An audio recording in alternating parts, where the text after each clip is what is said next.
안녕하세요. 영화 동주에서 송몽규 선생님을 연기한 박정민입니다. 저희 동주를 많이 아껴주시고 또 사랑해주셔서 감사드립니다. 제가 최근에 송몽규 선생님의 친조카분으로부터 편지 한 통을 받게 됐는데요. 여러분들께도 들려드리고 싶어서 이 영상을 준비하게 되었습니다. 한 글자 한 글자 마음으로 써주신 소중한 편지를 제가 그분을 대신해서 읽어보려고 합니다. 안녕하세요. 송몽규의 친조카 송경옥입니다. 먼저 영화 동주를 관람해주신 모든 분들께 감사의 인사드리고 싶습니다. 정말 짧은 생을 꿈속의 별처럼 반짝이며 시대의 아픔에 최선을 다하고 떠나간 저희 큰아버지를 많은 사람들이 기억할 수 있도록 영화 동주를 만들어주신 이준익 감독님과 박정민님, 강하늘님, 그리고 출연해주신 모든 배우분들, 제작진분들께 감사의 말씀 드리고 싶습니다. 그리고 다시 한번 이 자리를 빌려 송몽규 큰아버지의 명복을 빕니다. 많이 아쉬운 일이지만 사실 큰아버지가 남기신 많은 글들과 자료들은 집안의 갑옷처럼 보관되어 오다가 북한이 정권을 옹립하던 시기 반대파에 대한 잦은 숙청과 가택수색이 수시로 자행되자 남아있는 유일한 아들인 저의 아버지에게 불이익이 있을까 걱정하시어 큰아버지의 대성중학교 시절 앨범과 사진 몇 장만 남기시고 자료들을 모두 뒤뜰에서 불태우셨습니다. 그때 남겨두신 앨범과 사진 한 장은 제가 이곳으로 오면서 가지고 와 연세대의 윤동주 기념관에 기증하였습니다.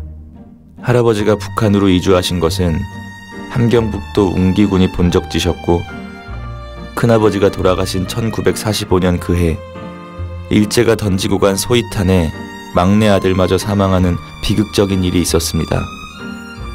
일제에게 두 아들을, 그것도 한 해에 이르신 할아버지는 원한이 사무치셔 나라가 독립했는데 왜 남의 나라 땅에 살겠냐시며 가족들을 데리고 고국이면서 고향이었던 웅기군으로 돌아가셨습니다. 하지만 그 땅은 할아버지가 바라던 그런 고국이 아니었습니다. 영화에는 나오지 않았지만 저희 가족만 알고 있던 큰아버지에 대한 몇 가지 일화들을 말씀드리고 싶습니다. 큰아버진 독립운동을 하시며 늘 외지로 다니셨는데 한 번은 열차표를 구입하지 못하고 기차에 올랐는데 검열이 시작되었다고 합니다. 대단히 총명하시고 임기응변에 능하셨다는 큰아버지는 팔을 차창 밖으로 들이우고 주무시는 척 하시다 일경이 어깨를 흔들자 엄청 놀라시며 당신이 그렇게 흔들어대니 놀라서 차표를 떨어뜨렸다 라고 말해 위기를 넘기셨다고 합니다. 그리고 어느 날 깊은 밤 외지에 나가셨던 큰아버지가 집 뒤쪽 쪽문을 여시고 문득 나타나셨다고 합니다. 할아버지에게 드릴 말씀이 있다고 하시며 무릎을 꿇고 앉으시어 일본 경도 제국대학에 유학을 가게 허락해달라고 말씀드렸다고 합니다. 반일 감정이 강하시어 교사를 하시면서 일본어를 한마디도 하지 않으셨던 할아버지는 갑자기 웬 일본이냐며 무척 반대하셨습니다. 이미 감옥에도 다녀오고 요시차리니 원수의 나라에 가서 무엇을 배우러 하느냐, 그리고 위험할 텐데 왜 그런 선택을 하냐, 그런 이유였습니다. 그때 큰아버지는 결연한 자세로 아버지 앞에 칼을 내려놓으시며 아버지, 나라를 잃었는데 내가 수양을 하고 민족이 수양을 해 독립을 위해 무언가를 해야 하지 않겠습니까? 그렇게 못한다면 살아야 할 의미가 없습니다고 하시며 허락을 안 하면 자결하신다고 하셨습니다. 아들의 완고한 의지에 할아버지께서는 네가 간다고 해도 학비를 보태줄 여력이 안 된다고 하시니 그건 걱정하지 마시라고 자신이 알아서 하신다고 하셨습니다. 큰아버지가 그렇게 많은 일을 하실 수 있었던 것은 다 지인들과 인척들의 도움이 있었기에 가능했다고 합니다. 그 시절에 일본 유학을 하려면 정말 많은 돈이 들어갔을 텐데 그때도 그 모든 자금을 집안의 도움 없이 거의 혼자서 해결하셨다고 합니다. 사촌형이신 송원규가 많이 도왔고 또 외가인 윤동주 시인 집안의 도움도 있었으며 친구들, 지인들, 그리고 또 큰아버지를 도운 숨은 조력자가 있었으니 그 이야기도 하고 넘어가겠습니다.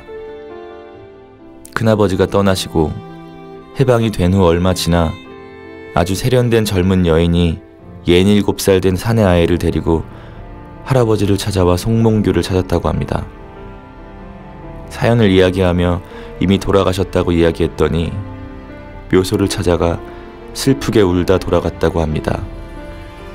중국 하얼빈에서 왔다고 했는데 부잣집 귀한 따님 같았다고 할아버지가 말씀하셨습니다. 세월이 흘러 할아버진 분명 몽규의 일본 유학 자금을 대고 몽규와 사랑을 나눈 인연이었겠는데, 그리고 그 아이는 몽규의 자손일 수 있었는데 왜 그때 그렇게 아무것도 묻지 않고 보냈는지 너무 큰 후회를 하셨습니다. 분명 큰아버지인 송몽규는 평범하지 않은 너무나 총명하시고 매력적인 사람이었다는 것을 말씀드리며 마지막으로 시신을 찾으려 일본으로 가셨을 때 할아버지가 겪으셨던 이야기를 전합니다. 부고를 받고 일본으로 건너갔는데 그 시기 감옥에서 돌아가신 분들이 너무 많아 시신을 화장하려면 보름을 기다려야 했었다고 합니다.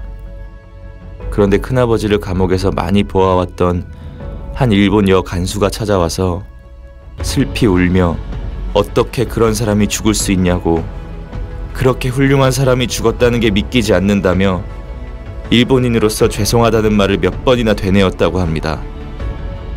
그리고 그가 화장터에 얘기를 해주어서 바로 화장을 하여 모셔올 수 있었다고 합니다. 원수의 나라에 내 뼈 조각 살 한 점 남기지 말아달라는 유언을 남기셨던 큰아버지. 정말 유족이어서가 아니라 분명 이 나라의 귀한 인재였는데 잔혹한 일제의 만행으로 그렇게 허무하게 세상을 떠나시게 되어 너무나 애석하다는 말씀을 드리고 싶습니다. 이렇게 또다시 송몽규 서거 71주기 추모 자리를 만들어주시고 그 이름을 추억하여 주시고 기억해주신 모든 분들께 다시 한번 감사의 인사드립니다. 영화 동주가 이 시대를 사는 우리 삶에 작은 울림을 주었다면 그것만으로도 그 의미가 엄청난 것이라는 말씀을 드리면서 유족의 마음을 대변하여 인사드립니다. 끝으로 송몽규 큰아버지가 생전에 쓰셨던 세상에 남아있는 단 한 편의 시를 읊으며 마치려고 합니다. 감사합니다. 2016년 3월 10일 송몽규 유가족 일동.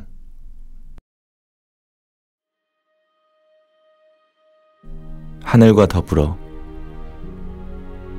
꿈별 송몽규. 하늘, 얽히어 나와 함께 슬픈 조각하늘. 그래도 내게서 온 하늘을 알 수 있어, 알 수 있어.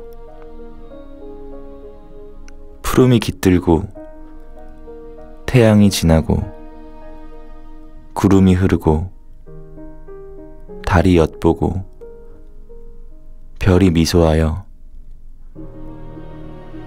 너하고만은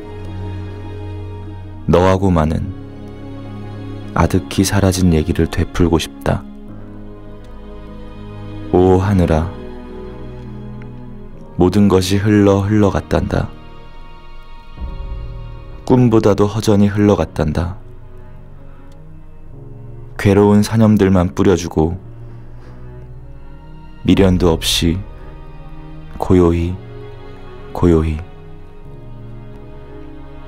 이 가슴엔 의욕의 잔해만 쓰디쓴 추억의 반추만 남어 그 언덕을 되씹으며 운단다. 그러나 연인이 없어 고독스럽지 않아도, 고향을 잃어 향수스럽지 않아도 인제는 오직 하늘 속에 내 맘을 잠그고 싶고 내 맘속에 하늘을 간직하고 싶어. 미풍에 웃는 아침을 기원하련다. 그 아침에 너와 더불어 노래 부르기를 가만히 기원하련다.